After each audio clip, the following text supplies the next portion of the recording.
भक्तों, क्या आप जानते हो 2026 में होली कब है? होली का दहन कब है? होली के दिन कौन सा ग्रहण पड़ने जा रहा है, जो कि बहुत ही घातक और चमत्कारी माना जा रहा है 6 राशियों के लिए। आज के इस वीडियो में हम बात करेंगे आने वाली होली की, वह किस तारीख को है। डेट को लेकर बहुत से लोग कंफ्यूजन में पड़े हुए हैं कि होली कब है, 3 मार्च या फिर 4 मार्च होलिका दहन का शुभ मुहूर्त क्या है, होलिका कब मनाई जाएगी, कब खेली जाएगी, और वह कौन से उपाय हैं जिन्हें करने से लाभ की प्राप्ति हो मार्च है। ये सब हम आपको इस वीडियो में बताएंगे। बहुत ही ज्ञानवर्धक वीडियो रहने वाली है, बहुत ही लाभ मिलेगा, इसलिए वीडियो के अंत तक आपको बने रहना है।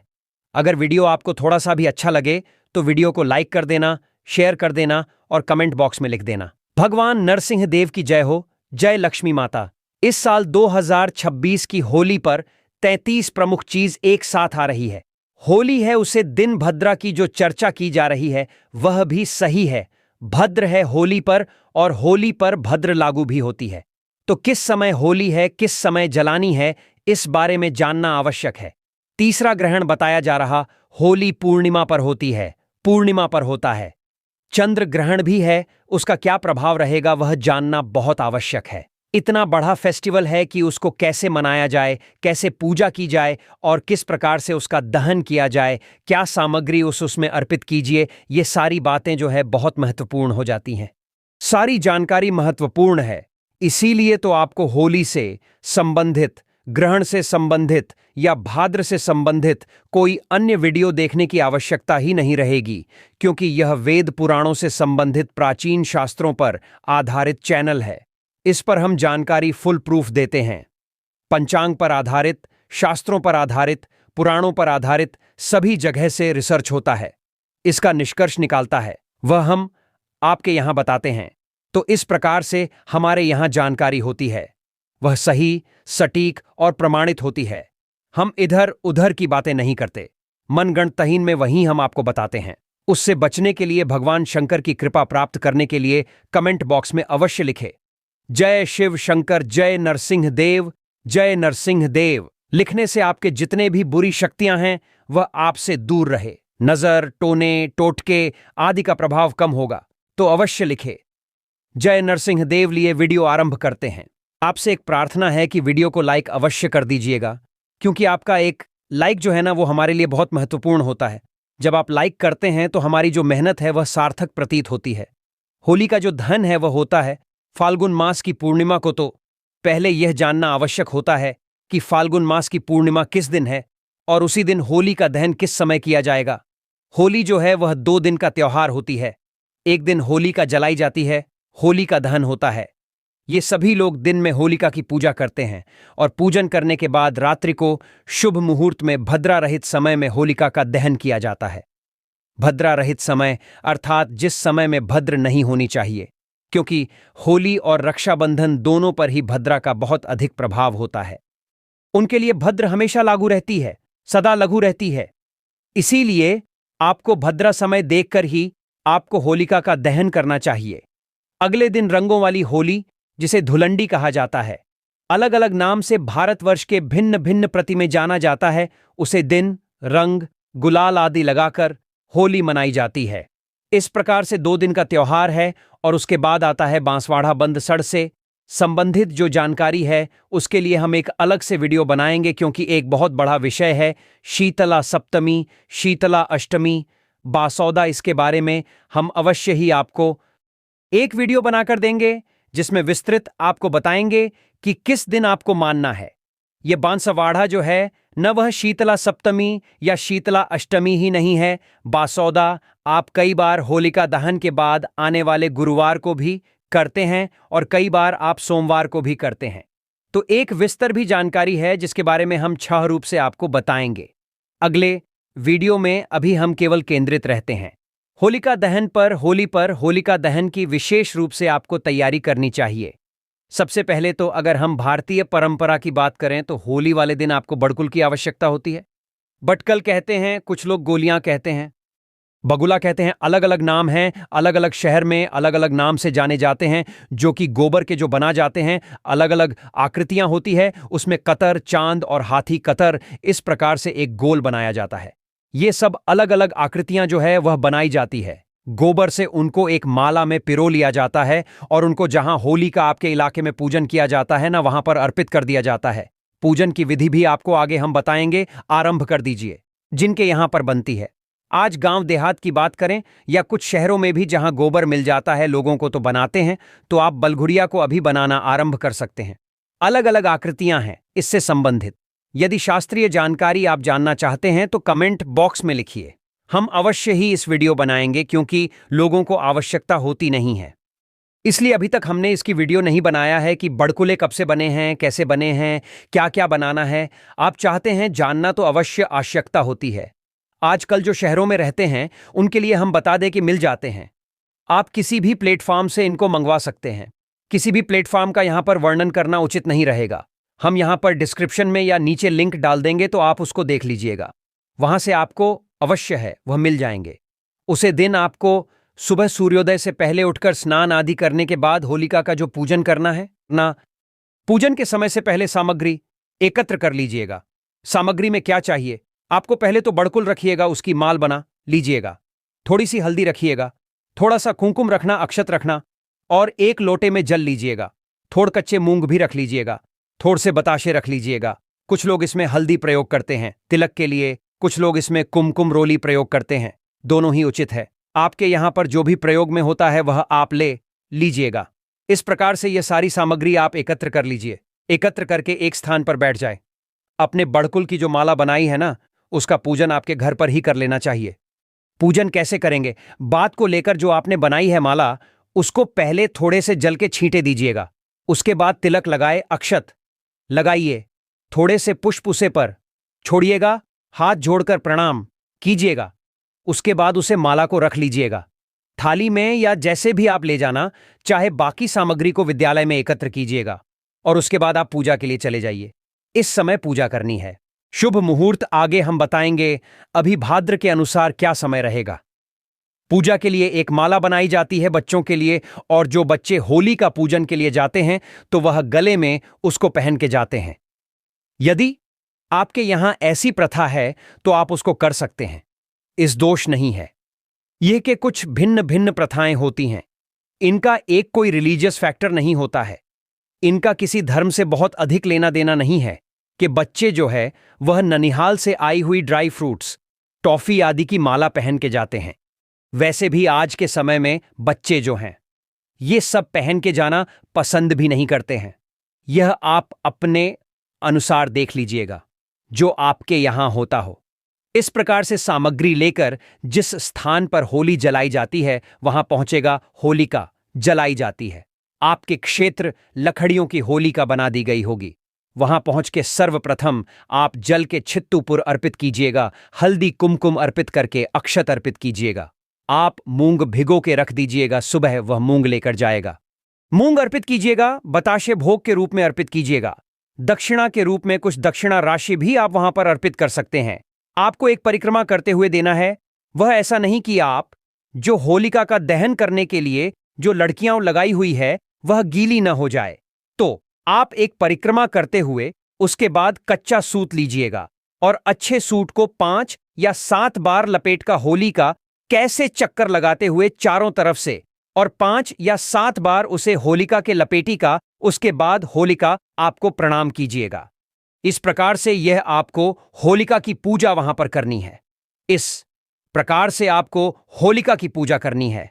इसमें कुछ प्रति पर 5 प्रकार का है, तो ध्यान रखिए कि आप 5 प्रकार का अनाज भी अर्पित कर सकते हैं।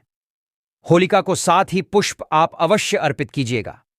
जब आप पूजन कर रहे हैं ना, तो कुछ लोगों के प्रश्न आते हैं कि पंडित जी हम किसका आवाहन करें, किन्हें याद करें, कौन से देवता की पूजा करें। देखिए, जब आप होलिका का पूजन कर रहे हैं तो एक प्रकार से आप भगवान नरसिंह देव का पूजन कर रहे हैं, क्योंकि इस दिन नरसिंह भगवान जो भगवान श्री हरि विष्णु के एक रूप हैं, उनकी ही पूजा की जाती है, जिन्होंने हिरण्यकश्यप का वध किया था, जो होलिका के भाई थे। तो नरसिंह भगवान की इस दिन पूजा की जाती है। भगवान को प्रेम पूर्वक आप चंदन अर्पित करें, होली अर्पित करें, 5 प्रकार के अनाज अर्पित करें और अंत में सूत से 5 या 7 चक्कर लगाकर उसको लपेट दें, बांध दें और गुलाल अर्पित करें।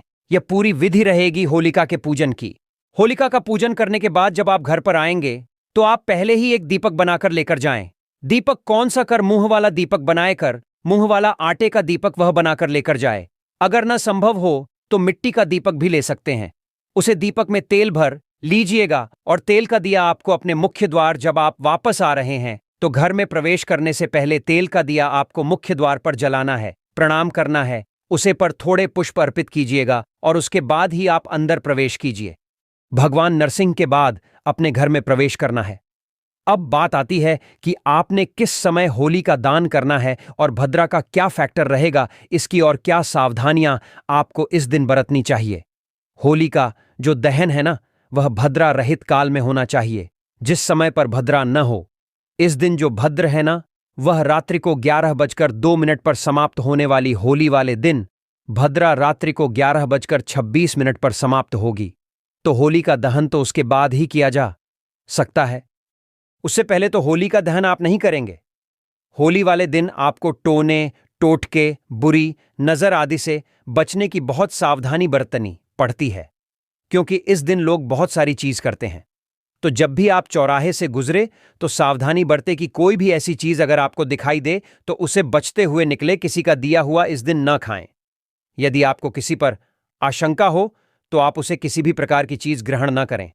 इस दिन आपको किसी से कर्ज आदि नहीं लेना चाहिए, धन आदि उधार नहीं लेना चाहिए, न ही धन इस दिन आपको उधार देना चाहिए। होलिका दहन के दिन आपको शुद्ध का बहुत ध्यान रखना है। आप पवित्र नहीं होना है और ब्रह्मचर्य का आपको पालन करना है। ब्रह्मचर्य का पालन करते हुए ही दिन को आप व्यतीत करेंगे। किसी प्रकार की कुसंगति में, किसी प्रकार के अनैतिक कार्य आप किसी के साथ न करें, इसका विशेष रूप से आप ध्यान रखें। होलिका दहन के दिन जब आप रात्रि को जाएंगे तो उस समय पर गेहूं की बाली यदि आपके पास हो तो वह आप उससे प्रक्रिमा कर लेना। इसकी प्रथम काम है कि आप जब रात्रि को होली का दान करने जाते हैं तो वह गेहूं उसे लेकर आते हैं और उसको अगले दिन प्रसाद रूप में सभी पारिवारिक जन ग्रहण करते हैं। होलिका के दिन कुछ टोटके, कुछ उपाय भी किए जाते हैं, वह उपायों की चर्चा कर लेते हैं। होली के दिन यदि आप भगवान हनुमान जी को चोला चढ़ाते हैं तो इससे हनुमान जी की कृपा से आपके घर की आर्थिक परेशानियां दूर होती है। तो किसी भी मंदिर में आप होली वाले दिन चौला चढ़ाकर आएंगे तो बहुत उत्तम फलदायी रहेगा। रंग का एक रुकना चाहिए कि जब होलिका का दहन हो जाए रात्रि को तो अगले दिन प्रातःकाल आपको जाना है और होलिका दहन के बाद होलिका की जो रात है वह लेकर आने हैं और उसकी एक लाल रंग के वस्त्र में फटक, श्री यंत्र, चांदी के कुछ सिक्के और रख, इन सभी चीजों को बांधकर अपनी तिजोरी में रख दीजिएगा। फिर बताते हैं होलिका दहन की राख लेगा, लेकिन यह सुबह सवेरे अर्थात दहन के तुरंत बाद ले आनी चाहिए। ऐसा नहीं कि सुबह का सूरज निकल आया फिर आप जा रहे नहीं, अंधेरे में इसको लेकर आना है, ले आएगा। उसमें स्फटिक की माला रखिएगा, श्री यंत्र रखिएगा, चांदी के कुछ सिक्के यदि आपके पास हो तो वह रखिएगा और रात को रखिएगा लाल रंग के वस्त्र में तिजोरी में इसको रख दीजिए। इससे आपके घर में कभी धन का संकट नहीं होगा। एक और उपाय बताते हैं कि होलिका दहन के दिन होलिका प्रज्वलित होने के बाद 11 उपलों की एक माला लीजिएगा। उपले छोटे भी हो सकते हैं। 11 उपालों की माला बना लीजिएगा। पान लीजिएगा, पान बनवाए, सुपारी लीजिएगा और नारियल लीजिएगा। इनको एक साथ होलिका को अर्पित करना है, अपनी मनोकामना बोलते हुए कि आपका जो भी संकट है वह इसके साथ ही खत्म हो जाएंगे। जैसे ही यह सामग्री जल के रखोगी आपकी संकट समाप्त हो जाएंगे। प्रयास कीजिए इन सामग्री को इकट्ठा करके पहले अपने ऊपर 7 बार लीजिएगा। क्या है 11 उपलों की माला? छोटे छोटे प्रयोग की माला ले लीजिएगा, 5 सुपारी नारियल, इनको एकत्र कर लीजिएगा और 7 बार अपने ऊपर से, और यह आपको होलिका में अर्पित कर देना है। बहन के साथ देखिए कि आपका जो संकट है जीवन के, उसके साथ ही जल के राख हो जाएंगे और आपके जीवन में एक नई सुबह होगी। यह उपाय आप अवश्य करके देखिएगा, आपको लाभ होगा। एक बड़ा उपाय और बताते हैं कि होलिका दहन वाले दिन आप क्या करें। एक सूखा नारियल लीजिएगा, थोड़े काले तिल लीजिएगा, लौंग लेना और थोड़ी सी पीली सरसों लेना, सर से वार देना, सर के ऊपर से ऐसे 7 बार वरना, और इन चीजों को आप अग्नि में डाल देना। जब होली का दान चल रहा हो तो इससे भी आपके जीवन की यदि किसी प्रकार का किया होगा, टोना टोटका होगा, किसी प्रकार की नजर होगी या कोई भी नेगेटिव एनर्जी जो आपके ऊपर प्रभाव डाल रही होगी, वह सारे संकट दूर हो जाएंगे। मानसिक परेशानी अगर आपके जीवन में है तो वह भी इसके साथ ही जलकर राख हो जाएगी। यह उपाय भी आप होलिका दहन वाले दिन कर सकते हैं। बहुत ही महत्वपूर्ण उपाय है, इनको करके देखिएगा, आपको लाभ प्राप्त होगा। अब बात करते हैं कि भद्रा का क्या प्रभाव है होलिका पर, और होली का दहन किस दिन किया जाएगा, कब किया जाएगा, ग्रहण है या नहीं है। तो ग्रहण जो बताया जा रहा है उसका क्या प्रभाव और समय रहेगा कि होली का जो दहन है ना वह मनाया जा रहा है 3 मार्च को। कारण क्या है कि इस दिन पूर्णिमा तिथि तो देर से आएगी, 10:22 पर होंगी। करीब पूर्णिमा तिथि आ रही है इस दिन, जो कि सूर्य के मुख से तो बिल्कुल भी नहीं है। परंतु होली का दहन जो है ना वह रात्रि को होता है, और रात्रि को पूर्णिमा का होना आवश्यक होता है। अब 3 मार्च तारीख को सूर्य के मुख से तो पूर्णिमा है, परंतु रात्रि को नहीं रहेगी। 3 तारीख को होली का दहन मनाया जाएगा।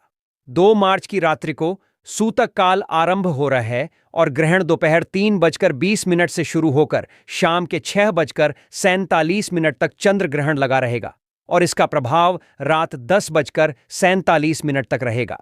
ऐसी सुबह आरंभ होगी, और यह सिंह की भद्र है, अर्थात यह जो भद्र है यह मृत्यु लोक पर इसका प्रभाव रहे, इसका वास रहेगा। पृथ्वी पर आपको इसको मरना ही पड़ेगा। इसमें आप होलिका का दहन नहीं कर सकते। पंचांग के अनुसार भद्राकाल 3 मार्च को सुबह 1:25 से लेकर 4:30 तक रहेगा। भद्राकाल में होलिका पूजा और होलिका दहन वर्जित होती है। शास्त्रों में किसी भी तरह का शुभ कार्य भद्रा में करना वर्जित माना गया है। भद्रा की समाप्ति के बाद ही होलिका दहन किया जा सकता है। यह तो हो गई भद्र की बात, की भद्र है और बहुत ही सीरियस बराच रहा है, सिंह की बराच रहा है, तो पृथ्वी पर वास है, इसीलिए भद्र को आपको मानना होगा। अब दूसरी बात आती है ग्रहण की। ग्रहण का क्या है? देखिए, इस साल का जो पहला चंद्र ग्रहण है ना वह फाल्गुन पूर्णिमा को ही लग रहा है। फाल्गुन पूर्णिमा जी पर होली होती है, तो फाल्गुन पूर्णिमा के दिन ही ग्रहण रहेगा। साल का जो पहला ग्रहण है यह है साल 2026 में होली का पावन पर्व।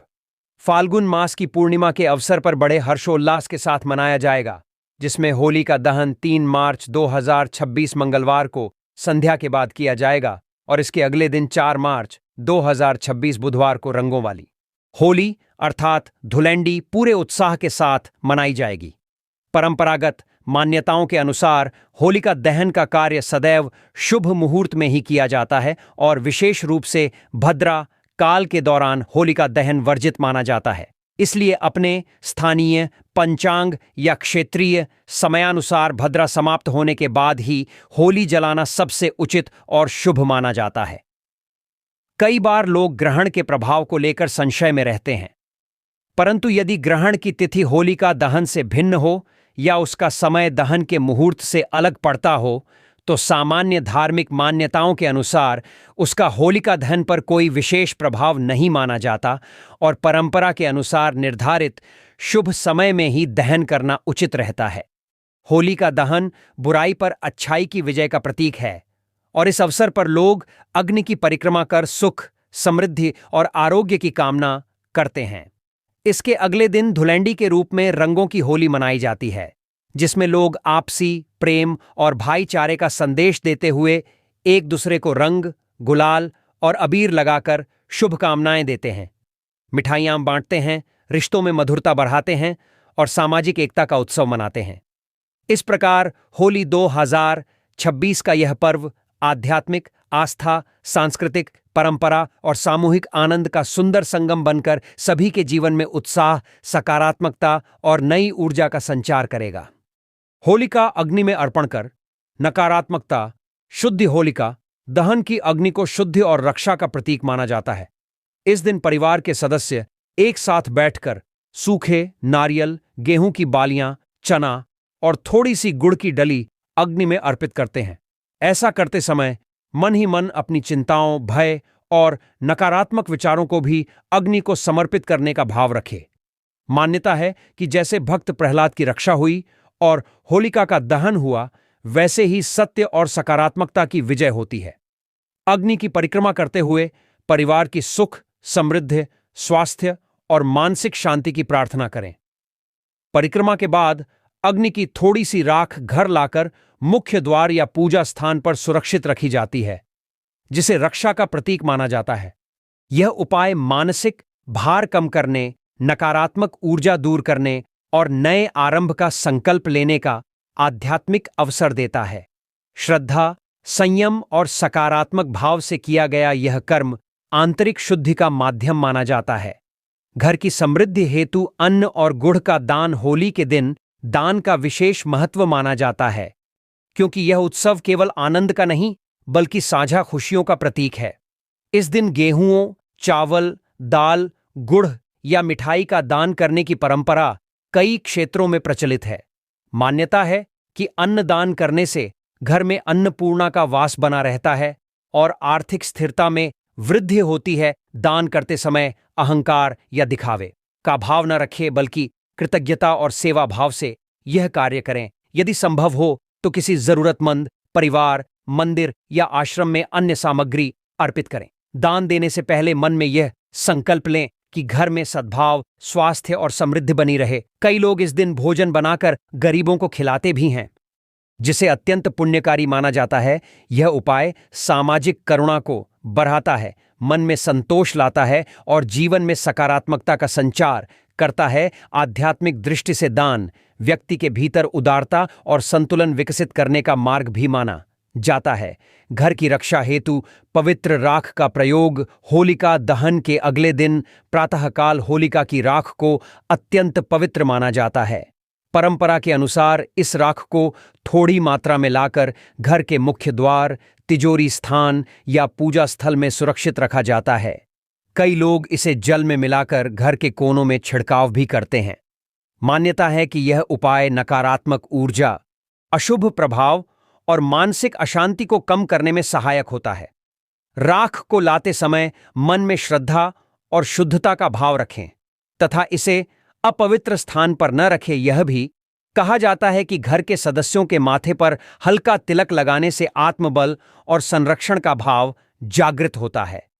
इस प्रक्रिया को प्रतीकात्मक रूप से बुराई के अंत और शुभता के आगमन का संकेत माना जाता है।